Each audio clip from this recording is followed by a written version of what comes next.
Champions লিগের final match আজ রাত 10টায় ইউএফা চ্যাম্পিয়ন্স লিগের ফাইনাল ম্যাচে মুখোমুখি হবে পিএসজি এবং আর্সেনাল। দুই দলই কিন্তু এই মৌসুমে যোগ্য দল হিসেবে ফাইনালে এসেছে। দুই দলই কিন্তু তাদের নিজ নিজ ফুটবল লিগে চ্যাম্পিয়ন হয়েছে। তাই আজকের ম্যাচটি কিন্তু অনেক হাড্ডাহাড্ডি হতে চলেছে বলাই যায়। দর্শকরা কিন্তু একটি টান টান উত্তেজনাকার ফুটবল ম্যাচ উপভোগ করতে চলেছে। এই দুই দলই কিন্তু শিরোপা জয়ের দাবিদার। পিএসজির দিকে লক্ষ্য করলে তারা কিন্তু গত মৌসুমে চ্যাম্পিয়ন হয়েছে, পুনরায় তারা কিন্তু এই মৌসুমে ফাইনালে এসেছে। তাই তাদের কিন্তু একটাই লক্ষ্য, এই মৌসুমে যে কোনোভাবে চ্যাম্পিয়ন হয়ে চ্যাম্পিয়ন্স লিগের শিরোপার সংখ্যা 1কে 2 বানানো। তাদের ডিফেন্স, মিডফিল্ড, অ্যাটাকিং সব দিক থেকেই কিন্তু তারা শক্তিশালী। তাদের অ্যাটাকিং লাইন আপে রয়েছে উসমান দেমবেলে, গঞ্জালো রামাস, খাবারেজখেলিয়া, দুয়ে, বারকোলা, এইসব নামি দামি ফুটবলাররা। অন্যদিকে তাদের মিডফিল্ড কিন্তু আরও ভারসাম্যপূর্ণ।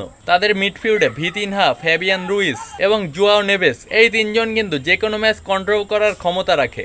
অন্যদিকে তাদের ডিফেন্স লাইন আপ কিন্তু যথেষ্ট শক্তিশালী। তাদের ডিফেন্সে রয়েছে নুনো মেন্ডেস, আশরাফ হাকিমি, পাঁচো এবং মার্কিনহোসের মতো ফুটবলাররা, যাদের উপর ভর করে কিন্তু তারা গত মৌসুমেও চ্যাম্পিয়ন হয়েছে। তাই আজকের ম্যাচে কিন্তু পিএসজির দিকে আলাদা নজর থাকবে।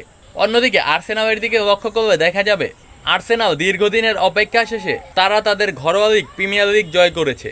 তাই তারা কিন্তু যথেষ্ট ভালো ফুরফুরে মেজাজে আছে। খুব সম্ভবত এই মৌসুমে পিএসজির সাথে মুখোমুখি হওয়া প্রথম ম্যাচে কিন্তু আর্সেনাল জয় পেয়েছিল। তাই তারা কিন্তু সেই আত্মবিশ্বাসটিকে কাজে লাগাতে চাইবে। তাদের দল কিন্তু যথেষ্ট ভারসাম্যপূর্ণ একটি দল। তাদের অ্যাটাকিং লাইন আপে Bukayo Saka, Viktor Gyokeres, Martinelli, থজার্ড, গ্যাব্রিয়েল জেসুসদের মতো ফুটবলাররা রয়েছে। অন্যদিকে তাদের মিডফিল্ডে কিন্তু রয়েছে Martin Odegaard, Zubimendi, Declan রাইসদের মতো ফুটবলাররা, যারা কিনা যে কোনো ম্যাচকে কন্ট্রোল করার ক্ষমতা রাখে। অন্যদিকে তাদের ডিফেন্সিভ লাইন আপে রয়েছে উইলিয়াম সালিবা, গ্যাব্রিয়েল ম্যাগালেসদের মতো ফুটবলাররা। তাছাড়াও তাদের সঙ্গ দিতে রয়েছে হোয়াইট এবং টিম্বারদের মতো ফুটবলার, যারা কিনা যে কোনো অ্যাটাকিং লাইন আপকে ঠেকিয়ে দেওয়ার জন্য যথেষ্ট।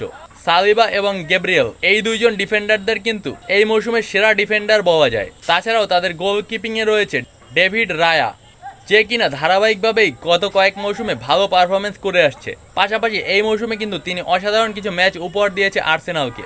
তাই আজকের ম্যাচে আর্সেনাল জয়লাভ করে চ্যাম্পিয়ন হলে অবাক হওয়ার কিছুই নেই। তাছাড়াও আর্সেনাল কিন্তু এই পর্যন্ত কখনো চ্যাম্পিয়ন হয়নি চ্যাম্পিয়ন্স লিগে। তাই আর্সেনাল কিন্তু তাদের নিজেদের প্রথম শিরোপা জয় করতে চাইবে। কি মনে হচ্ছে চ্যাম্পিয়ন্স লিগের এই মৌসুমে কোন দল জয় পাবে জানাতে পারেন।